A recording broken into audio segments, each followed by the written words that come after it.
안녕하세요. 네, 시대인지에서 강서고등학교 통합사회 한국사 수업을 담당하고 있는 강민입니다. 오늘 날씨 엄청 추운데 여기까지 와주셔서 감사합니다. 제 양력은 이렇고요. 올해 이제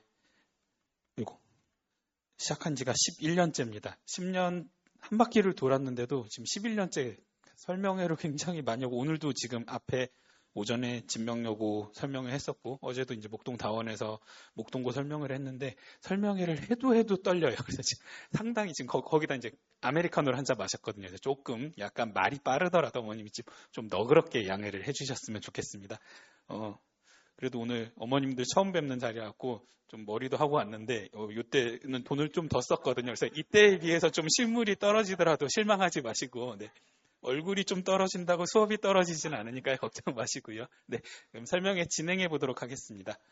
자, 이 추운 날씨에 여기까지 오신 어머님들이라면 그래서 교육과정이 어떻게 바뀐다 이런 얘기는 많이 들어보셨을 거예요. 그런데 저는 아무래도 이제 통사랑 한국사를 담당하니까 통사랑 한국사 입장에서 개정교육과정이 어떻게 바뀌었는지 요거에 대해서 좀 집중적으로 말씀을 드릴 거고요. 그와 연계해서 왜 과연 암기 과목 같은데 왜 공부를 학원까지 보내야 되는가 이런 거에 대해서도 말씀을 드리도록 하겠습니다. 그리고 이제 자녀분들이 다니게 될 강서고등학교의 시험 문제 몇 개를 소개해드리면서 어떤 식으로 문제가 출제가 돼 왔는지 이런 것도 말씀을 드리고요. 그다음 이제 제 수업이 어떤 식으로 진행되는지 이런 것까지 제가 순차적으로 설명을 드리도록 하겠습니다. 자, 2022년 개정 교육과정입니다. 네, 가장 큰 특징. 안 나오네요. 그냥 손으로. 네. 사회과가 수능 과목으로 들어왔습니다. 어머님들 아시겠지만 통합사회는 그 전에 올해 이제 2학년 올라가는 친구들까지는 수능에서 선택 과목이 9개입니다. 많죠. 그다음에 과학도 선택 과목이 8개였어요. 그래서 17개 중에서 2개를 보면 됐는데 이제 어머님들 자녀분들부터는 어떻게 됐냐?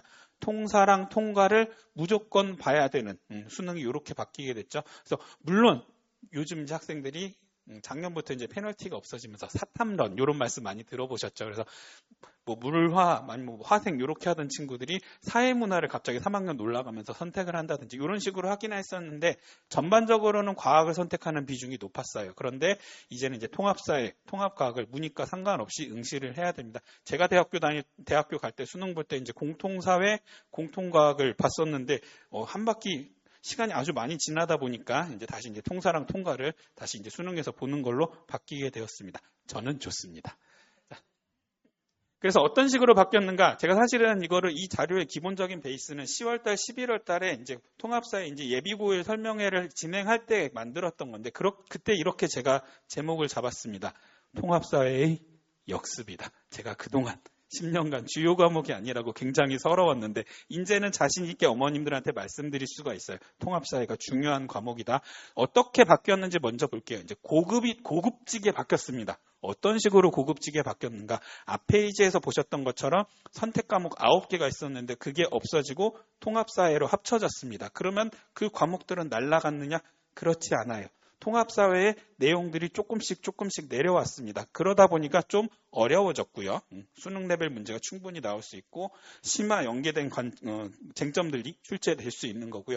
그리고 작년에 평가원에서 예시 문제를 냈는데 그걸 보다 보면 세계지리 파트는 세계지리 파트, 사회문화 파트 이런 걸 연계해서 사고해야 되는 이런 예시 문제가 나왔습니다. 이게 학교 내신에서도 충분히 반영될 수 있는 거고요. 나아가서는 수능 때도 이렇게 출제가 될 것이다. 이렇게 예측을 하고 있습니다. 자, 지금 보시게 되면 사실 통합사회는 지금이랑 큰 변화가 없어요. 지금 현재 이제 2학년 올라가는 친구들 같은 경우에는 통합사회가 9단원이었는데 10단원으로 바뀌었습니다. 제목도 안 바뀌었어요. 기존의 통합사회 1단원이 1단원, 2단원으로 나눠진 것 빼고는 기본적인 틀에는 변화가 없습니다. 단 통사1, 통사2로 나뉘어서 아마도 큰 이변이 없는 한 1학기 때 통사1, 2학기 때 통사2를 배울 것 같고요. 단 들어가 보게 되면 조금씩 어려운 내용이 들어가 있습니다. 보시면 옆에 검은 글씨로 되어 있는 게 그 연계되는 기존의 선택 과목들이거든요. 그래서 이런 것들이 어떤 식으로 연계를 되는지 참고를 하는 게 좋을 것 같습니다. 자, 그리고 한국사는 어떻게 바뀌느냐? 여기서부터 이제 좀 문제가 복잡해지기 시작합니다. 어머님도 이제 중학교 때 자녀들 내신 공부 시켜보셨잖아요. 근데 3학년 1학기까지가 내신이 중요하고 3학년 2학기 때는 시험 한 번밖에 안 보잖아요. 그래서 대부분의 학교들이 수업을 어디까지 하느냐. 심한 경우에는 역사 1만 하고 끝내는 경우예요. 1이랑 2, 다시 1까지만 합니다. 범위가 어디냐? 한국사로 치면 고려에서 끝나요. 그래서 제가 지금 저희 딸도 이제 중2로 올라가거든요. 그래서 중학교 수업도 하고 있는데 예비고일 들어가는 친구들한테 물어봤습니다. 자, 이게 흥선대원군이 얘기했는데 흥선대원군의 정책이 뭐니라고 물어보니까 애들의 답이 아주 감동적이었습니다. 그게 누구예요? 흥선대원군도 모릅니다. 큰일 났어요. 어떻게 하면 좋을지. 자, 보시게 되면 아마도 중간고사는 1, 2단원에서 커트가 될 것 같은데 1, 2단원까지는 조선 후기까지 흥선대원군 앞에까지가 중간고사 다 들어가고 여기까지 했는데도 이미 중학교 진도를 넘어갔습니다. 그리고 흥선대원군 이후부터 1910년까지가 아마 1학기 범위가 여기서 끝날 것 같아요. 여기까지가 한국사 1이거든요. 그리고 요 뒤에 일제강점기부터 대한민국까지 이 큰 범위를 안 배웠는데 고등학교에서 1년 안에 이 모든 내용을 배워야 됩니다. 이제 교육부에서 기존에는 학교에 따라서 2학년 때 한국사를 배우는 경우도 있었는데 1학년 때 무조건 한국사 진도를 다 빼라라고 얘기를 했기 때문에 이 넓은 범위를 다 공부를 해야 돼요. 그러니까 학생들이 기본적으로 기초 체력이 없는 상태에서 이 심화 과정을 배워야 된다라는 거죠. 부담스러울 수밖에 없습니다. 그래서 양을 줄일 수는 없으니까 투입되는 시간을 그것도 많이 줄이면 큰일 나요. 투입되는 시간을 최대한 효율적으로 쓰기 위해서 공부가 필요하다. 이렇게 말씀을 드리겠고요. 그 다음에 물화생지 과학에서는 4가지 영역이 있습니다. 사회에도 영역이 4가지가 있는데 학생들이 선택 과목이 있던 시기에는 내가 싫은 거 접었어요. 그런데 앞에서 말씀드렸던 것처럼 통합사회에는 세계지리부터 시작해서 윤리와 사상까지 선택 과목 9개 영역이 단원별로 조금씩 다 섞여 있거든요. 더 이상 썸다운이 불가능합니다. 그래서 전 영역에 있어서 일반사회과, 윤리과, 지리과, 역사과 4가지 영역 모두 스페셜리스트가 돼야 되고요. 싫어요. 해야 됩니다. 어쩔 수가 없어요. 그래서 특정 영역을 버릴 경우에는 단원 10개 중에서 3개, 4개가 통으로 날아갈 수가 있어요. 그래서 모든 영역에 대해서 충분한 공부가 필요하다. 그리고 제가 1학년 통합사회 10단원 중에서 좀 학생들이 어렵다고 꼽아온 것은 경험적으로 봤을 때 첫 번째, 경제 파트. 비교우위 계산하는 문제가 나오는데 사실은 이거 전공자들도 사실은 공부 열심히 안 하면 헷갈리는 거거든요. 이 문제가 나오고요. 그 다음에 남학생들이 쥐약. 남학생들은 아무래도 여학생들보다 암기가 꼼꼼하지 않아요. 저도. 요 파트, 윤리 파트에서 사상가 외우는 거 나오면 조금만 단어 바꿔버리면 이게 뭐예요? 이런 남학생들 반응이 있거든요. 요런 파트. 그리고 요거는 좀 여학생들이 좀 더 어려워하긴 하는데 세계지리 파트, 요런 파트들에 대해서 이제 좀 집중적으로 공부를 해야 될 필요성이 있다. 이렇게 말씀을 드리겠습니다. 자, 그러면 진단을 해봐야 돼요. 자, 여기 어머님들 이 추운 날씨에 오신 분들이면 자녀들에 대해서 굉장히 관심이 많으실 분들일 텐데 자, 과학학원 중학교 때 보내보신 분 손 잠깐만 한번 들어주세요. 몇 분 손 들어 거의 다 드시네요. 사회 보내보신 분. 이게 사회의 현실입니다. 사회에 대해서 어머님들도 관심이 없어요. 그러면 학생들은요? 몰라 이렇게 되죠. 공부를 안 한단 말이에요. 근데 문제는 뭐냐? 이 이유는 당연히 이제 문과 경시풍조죠. 문과에 대해서 보통 이제 이공계 가는 거, 의대 가고 이런 걸 중요시하니까 공부를 안 하는데 거기에 더 큰 문제는 뭐냐? 중학교 1학년 때 자유학기제가 있어요. 여기에서 배웠던 파트가 뭐냐면 기후 파트거든요. 학생들이 몰라요. 제가 수업 시간에 세계지리가 이제 바뀐 개정 교육 과정에 따르면 3단원이 세계지리입니다. 그래서 세계지리의 기본 내용으로 요거는 심지어 고등학교 책에도 안 나와 있어요.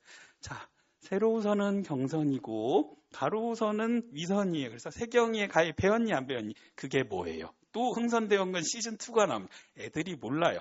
그런데 학교에서는 전제가 무엇이냐? 이 내용은 참고로 초등학교 때도 나왔습니다. 초등학교 때 한 번, 중학교 때 한 번, 너희 2번이나 배웠지. 근데 우리 이제 교육과정 바뀌었으니까 세계지리 쟁점도 끌고 내려올 거야 라고 하는데 애들은 아까도 얘기했던 것처럼 그게 뭐예요? 이러면 곤란해지는 거죠. 그래서 통합사회에 대한 그리고 이제 한국사에 대한 공부가 필요한데 그것도 그냥 하는 게 아니고 잘 해야 됩니다. 이런 필요성이 점점점 높아지고 있고요. 중학교도 아까 말씀드린 것처럼 흥선대원군 하면 누구시더라 이렇게 되니까 곤란하다. 이렇게 말씀을 드리겠습니다. 아, 그리고 제가 아까 주요 과목이라고 말씀을 드렸잖아요. 오늘 이제 앞에 수학 선생님 말씀하셨고 뒤에 이제 과학 선생님까지 여러 선생님들의 설명을 들으실 건데 제 자랑입니다. 나오시는 모든 선생님들 중에서 제가 담당하고 있는 학점이 제일 많아요. 4학점. 통합과학 같은 경우는 과학 4학점인데 추가적으로 과탐실이 있거든요. 과학탐구 실험이라고 해서 해도 5학점. 저는 몇일까요? 6에서 7입니다. 제가 비중이 제일 높은데 주요 과목이 아니라고 하시면 좀 많이 섭섭해지게 될 것 같아요. 그리고 내신에서 왜 중요하냐면 지금 이제 정부 차원에서 정시 비중을 점점점 늘린다고 하는데 그 이면에 함정 카드가 있습니다. 그게 뭐냐? 서울대가 재작년부터 정시에 내신을 반영하기 시작했어요. 그리고 아마 어머님들 자녀들이 대학 갈 때쯤이면 서울 주요 대학 전부가 내신 반영 비중이 굉장히 높아질 것 같습니다. 그런데 이렇게 단위수가 큰 과목을 버리게 되면 내신 전체 1학년 평점 계산할 때 데미지가 있겠죠. 그래서 이런 것도 좀 고려를 하셔야 될 것 같습니다. 자, 사회과의 중요성.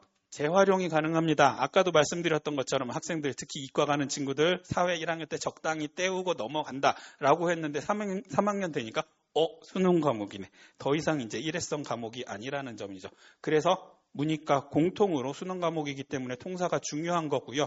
그 다음에 2학년, 3학년 때 배우는 사회 과목들이 있어요. 진로 과목 이런 거 있는데 그거는 사실 수능 범위가 아닙니다. 아마 학교에서도 수능과 관련된 그 단원들만 집중적으로 수업을 할 것 같은데 어떻게 보면 1학년 때 통사랑 한국사 공부한 게 수능 때까지 쭉 간다라고 생각을 할 수가 있습니다. 그러니까 그때 외웠던 게 3학년 때 갑자기 기억을 날 리는 없으니까 정교한 것까지는 요구하지 않지만 기본적인 틀이 잡혀 있지 않을 경우에는 3학년들 이미 지금 300일이 깨졌거든요. 이맘때 덜덜덜 떠면서 국영수 열심히 해야 되는데 사회는 언제 하지? 이런 불안감에 시달리게 됩니다. 그래서 최소한 응용 문제랑 심화 문제는 3학년 때 투자를 하더라도 기본에 대한 투자를 1학년 때 안 해놓으면 3학년 때 정말 시간이 모자르고 그럼 어머님들의 학생들이 아니에요. 어머님들의 수험 생활이 길어질 수가 있습니다. 이런 것도 고려를 하셔야 될 것 같아요. 자, 그리고 심화학습의 필요성 같은 경우에는 통합사회는 통합과학도 마찬가지지만 선생님들이 한 분만 들어가시지가 않습니다. 많게는 3분, 2분에서 3분 정도가 기본적으로 들어가거든요. 그러면 일반사회, 윤리, 지리, 이 파트에 담당하시는 전공 선생님들이 들어가시기 때문에 조금 어려운 내용이 나올 수가 있어요.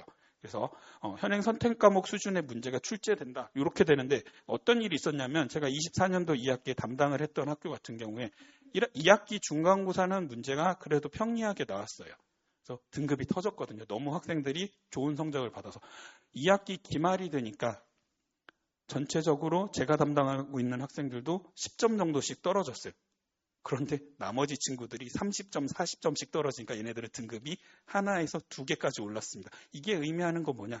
선생님들이 이제 올해를 바라보고 문제를 어렵게 내기 시작했다는 거죠. 예령을 건 거예요. 그래서 아마 올해 같은 경우에는 내신이 작년에 비해서는 난이도가 좀 많이 상승하지 않을까 이렇게 생각을 하고 있습니다. 사회과 선생님들도 이제 긴장하시기 시작한 거예요. 수능 과목이니까. 자, 넘어가서 내신의 특징 같은 경우에는 편차가 큰 편입니다. 문제 자체가 그렇게 어렵지는 않은 편인데 평균 점수도 그렇고 성취도도 그렇고 조금 주변 학교에 비해서는 낮게 형성이 돼요. 지금 사회과에 대한 말씀인데 아무래도 학생들이 사회, 역사에 대해서 공부를 많이 안 합니다. 국영수 위주로 하다 보니까 좀 사회를 등한시해서 이런 것도 있고 그리고 사회 같은 경우에는 다른 과목에 비해서 암기가 많이 들어가잖아요. 남학생들. 저도 마찬가지지만 암기를 잘 못해요. 그래서 조금 떨어진 편이고요. 그리고 갭이 큽니다. 상위권과 하위권의 갭이 크기 때문에 조금만 치고 올라가서 상위권에 들어가면 안정적인 성적을 유지할 수 있다. 그래서 투입 대비 산출이 굉장히 큰 학교다. 이렇게 말씀을 드리겠습니다. 그리고 통사 같은 경우에는 자료의 길이가 대체적으로 좀 긴 편에 속해요. 자, 어머님들 국어 같은 경우에 수능에서 평가원이 난이도를 어렵게 하려면 안 보던 지문 넣으면 큰일 나요. 평가원장 잘리고 난리가 나거든요. 그러면 난이도 조절을 어떤 식으로 하냐.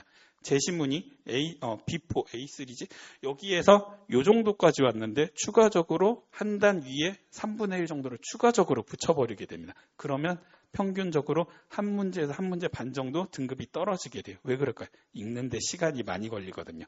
그래서 자료의 길이가 길기 때문에 평소에 이거에 대한 개념을 잘 숙지를 해야 되는 거고요. 그 다음 남학생들 꼼꼼하지 않다라고 말씀을 드렸잖아요. 여기로 들어오세요라고 하면 순진하게 다 따라갑니다. 그럼 어떻게 될까요? 손학이 맞는 거죠. 이런 게 없도록 제가 철저히 준비를 시키도록 하겠습니다. 자, 지금 이거 실제로 나왔던 강서구 기출문제인데요. 여기 보게 되면 지도에서 이제 시간이 조금 촉박하니까 빠르게 말씀드리도록 하겠습니다. 서유럽의 기후적 특징이거든요. 남학생들 좋아하는 거, 유럽과 관련된 귀에 쏙 들어온 게 뭘까요? 축구. 얘들아, K리그는 지금 다 동남아 가서 전지훈련하고 있는데 왜 얘네는 지금 축구를 하고 있어서 새벽에 잠 못 자고 엄마한테 욕 먹어야 될까? 이유는 뭐냐? 연중 편서풍의 영향을 받아 연교차가 작고 연중 강수량이 고르다. 손흥민 어제 골 넣었잖아. 이런 식으로 진행을 하면 애들이 그래도 머리에 조금이라도 남아요. 그런데 자, 이 기후는 CFB고요. 북대서양 난류 그리고 편서풍의 영향을 받 이렇게 됩니다. 그래서 학생들이 좀 흥미를 가질 수 있는 사례 위주로 수업을 진행하고 있고요. 한국사 같은 경우에는 조금 선생님들이 특이한 사료를 많이 가져오세요. 그리고 이 세 번째를 보시게 되면 시대적 근접성이 뭐냐. 수능 문제 같은 경우에는 정답이 둥둥둥 떠 있어요. 일제강점기 문제를 묻는데 1번에는 주먹도끼가 나와 있습니다. 누가 봐도 아닌 거잖아요. 그래서 이렇게 고르기가 쉬운 반면에 강서구 내신 같은 경우에는 한 3개 정도가 시대적으로 5년 안쪽으로 뭉쳐져 있습니다. 공부 조금만 얘였나? 이런 문제가 나올 수가 있거든요. 그래서 이런 거를 극복하려면 남학생들 외우라고 하면 잘 못해요. 문제를 많이 푸는 수밖에 없습니다. 그럼 어떻게 돼요? 집에 가고 싶어요. 못 풀면 탈락이면 계속 있어야 돼. 이러면 애들이 눈에 불을 켜고 합니다. 이런 식으로 수업이 진행되고 있고요. 예시 문제 같은 경우에도 서술형인데 답답하죠. 학생들 이거 진짜 빈칸 채우기 열심히 해야 됩니다. 수업도 이런 식으로 진행을 하도록 하겠습니다. 그래서 아까 손흥민 얘기도 했던 것처럼 학생들이 좋아할 만한 사례를 얘기를 많이 하고 있고요. 학생들이랑 전 친하게 지내는 걸 좋아해요. 그래서 그 학생의 특징에 맞는 이런 케어를 하도록 하겠습니다. 학생들이 제 얘기 강의 후기 보면 다 재밌다는 얘기가 제일 많고요. 잘 가르친다도 좀 적어줬으면 좋겠는데 재밌다가 제일 먼저 나와요. 그리고 어머님들은 성적이 아무래도 잘 나오다 보니까 마음에 들어 하세요. 정말로 그러신 거면 좋겠는데 그 다음에 나머지 건 한번 읽어보시면 되고요. 저는 일단 기본적으로 여기 공통적으로 들어가 있는 한자가 쌓을 적자입니다. 시간 투자에 비례해서 성적이 오른다라고 생각을 합니다. 그래가지고 문제 같은 경우에는 학생들이 원하면 네가 이기나 내가 이기나 나는 2천 문제도 줄 수 있다 이런 마인드거든요. 그래서 학생들이 투자한 시간이 아깝지 않도록 충분한 자료도 제시하고 학생들의 실력을 끌어올릴 수 있도록 하겠습니다. 나머지는 이제 시간 관계상 좀 읽어주시기를 부탁드리고요. 교재 샘플입니다. 그래서 수업은 이런 식으로 진행이 됩니다. 그래서 특히 이제 마지막으로 이제 어머님들께 매일 1위 테스트 보면 피드백도 드리고 있고요. 카톡 통해서 학생들이 궁금한 거 즉시 해결할 수 있도록 이렇게 진행을 하고 있습니다. 수업 시간표는 일단 일요일 2시에서 5시까지로 잡혀 있고요. 클리닉 같은 경우에는 일요일 11시에서 2시로 잡혀 있는데 요거는 강의실 상황이랑 봐가지고 클리닉은 조금 변동이 될 수 있다는 점은 좀 양해를 부탁드리겠습니다. 오늘 추운데 정말 와주셔서 감사하고요. 앞으로도 또 문제 중간고사 설명회 이런 데서 자주 뵐 수 있었으면 좋겠습니다. 감사합니다.